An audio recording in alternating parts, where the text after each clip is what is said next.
thought I'd give you an update. So on the 1st of January, we put in the system. It is now the 1st of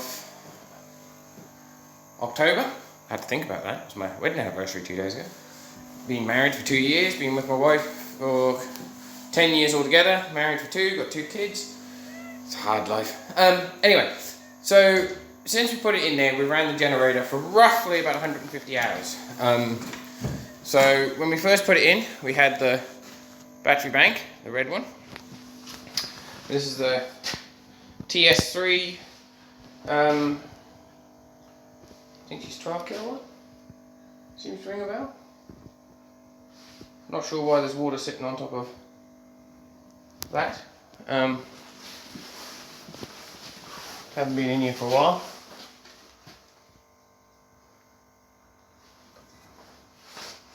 Maybe snow blowing through there, I reckon. Maybe we need to try and come up with some way of stopping the snow coming, because this is on the south side. And yes, lets in a breeze, but it also drifts snow in. So I think I need to put like a gauze or something up there to stop the snow and rain a bit. And it's like this here, sort of does the same. So I think I need to put a bit of a gauze on there. And I don't know if this fan will actually wear itself out, because when the generator is running, this fan actually runs. But until then, it just goes around by itself. So sort of wearing itself out. So yeah, as you're all aware, we've had the generator in. We've done about 150 hours, I think it was. But we could work it out. On the 1st of June 2020, it was 46536. And now it's 48123. Just so you can see. I think you can see. Oh, don't think it's going to work. There you go. So 4812 and 4653. So do a bit of rough maths in my head. So 4, 8, 6, 7, 8. Oh, it's 200 hours. 200 and roughly about 240 hours. So 250 hours. Now, we only had daylight from about, what would it be, 9 o'clock, half 8, 9 o'clock till about probably 5 o'clock. So the sun wasn't out really all that long. So if you look at this, if you can see, yeah, oh, I've hit the wrong button. Something's just come heavy on. So we're at the moment putting in 8 amps, batteries are on float. But if we go on here and go on to the logging, yesterday our highest amperage was 49.9 amps. We only put 2.82 kilowatts in yesterday. 2 kilowatts the other day. 1.6, oh no, 4.9, sorry, it's the top bit you're meant to be reading. 3.5, 0.4. I think I hit most we've ever put in was 11.5. That was 24 days ago. But when we had the small battery bank on, you would basically run it for the night, and you found you'd have to sort of start the generator the next day because you were down to sort of, it's gone on to sleep for some strange reason. You were down sort of to like 30%, and you don't really want to let your batteries run any lower than 30. So I managed to get my hands on another battery bank, but not just one battery bank, 2. So each one of these battery banks is 400 amps. This one here is 420, so 4, 8, 9, 10, 11, 12. So it's about 1220 amp battery bank we've got, and it seems to be working really good. We also have a 5 kilowatt Victron inverter. This is meant to have the cover on it. The cover's sitting up here. For anyone that's like, oh, you know, you're not doing a very good job. You know, this is the cover. The reason why it's not on is we're waiting for a chap to come out to sort out our auto start for our generator. We've got all the leads here, but my laptop blew up.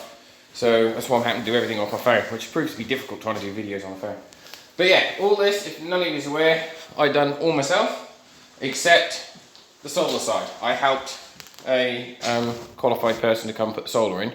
And the reason being is I could have done it, but I wasn't confident enough on how to wire the panels up to the controller. And he done it for us. But now I know. I was had it sorted, but in the future we're hoping to put another 18 panels up and then have 2 more controllers set up here. Either that or a wind turbine. We're thinking another 18 panels which will be set up behind the building. So basically you have your main feed coming in from your generator, going into your inverter, and then you have your feed coming out from there into here. Now if you look on here, I've got inverter and I've got generator. So if I was to switch it over to generator, it then feeds it straight directly to the generator, which is in here. So one of these goes to the inverter, and one of these goes directly to all the main settlement power. This is also wired in. Now, this wire here goes to the generator, but we've also got outside spare engine. So the plan is in the future is to put another wire in there, or a flex cable in there, and then wire that up to the spare socket we have in there to feed the backup generator. So if this one ever gave problems, we can just pull one up outside, plug it in, and we're good to go straight away. Is the sort of the plan. So yeah, if you want my advice on any 24-hour power system, solar is the way to go. The downside to solar is, obviously, if it's windy and there's no sun, you're going to wish you had things. Now, it is spring here. Hard to believe, but it is actually spring. 2 days ago, I was working in my t-shirt outside, and for the last 2 days, we've had snow. So, climate change, I'm guessing. So yeah, the solar works really good. The only thing we find out in the winter time, we don't produce enough power. We need to be putting in at least 3 kilowatts of solar a day, on average. I've worked out for this. Now I've only got one little fridge running at the moment. I did have a deep freeze running, but I've shut that down. But when all the family comes out here, we'll be firing all that up again. I know what we've got now will run that for the day, with what we're putting in, because this goes under float by about midday, just before, so it's only having about 5 hours, 6 hours of daylight, which is good, but the sun is out at like 6 o'clock in the morning.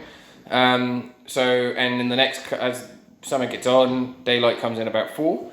But in the winter time, we're not putting in enough to really keep the settlement running without having to run the generator. So we only put in, I think we're putting in about 2 to 3 amps of solar in the winter time. And you'd get a couple of days where you wouldn't get no sun. So the plan is to have 18 panels up, an extra 18. So we've got roughly 2 kilowatt now. So we're hoping to put another 4 to 5 kilowatt solar up, connect that up over there, and that will be connected directly to a cable, which will go straight over and connect to this lot here. So it's sort of midway for all the batteries. So these two feed these ones. And then hopefully by doing that, we wouldn't have to worry about starting the generator. The plan is to only start the generator when we want it, not because we need it. Like if I'm welding or anything like that. I don't know if you can weld off these, probably with an inverter welder, but I've got an old style arc welder. So for that, I haven't really sort of done it. But yeah, solar is the way to go. I don't have to do any maintenance apart from check the water and the batteries. I do that every month, which I've got due to do these probably, next week. But in all fairness, they don't really take all that much. They're bobbling away now. So yeah, wind turbines, you're going to have problems. We are thinking about buying a little mini 3 kilowatt wind turbine, but I don't think we're going to get that anytime soon due to wool prices dropping, and this COVID thing really has screwed up farming down here in some ways. So we just have to wait and see what happens in the future. This is still 10 times better than what we were a few months ago when we never had 24-hour power. So here's the farm. You got the house, which is a couple of porta cabins and an old shanty stuck on. That shanty piece, if I can point, no, oh, wrong way. That shanty piece right there is getting pulled apart, which is really weird doing this. All right, and these cabins are going to stay there and get cladded. So the piece with the red roof on is going to be cladded, and then the old shanty piece is going to get pulled apart. That's our shearing shed. We've got to finish re-roofing that and tinning all that over.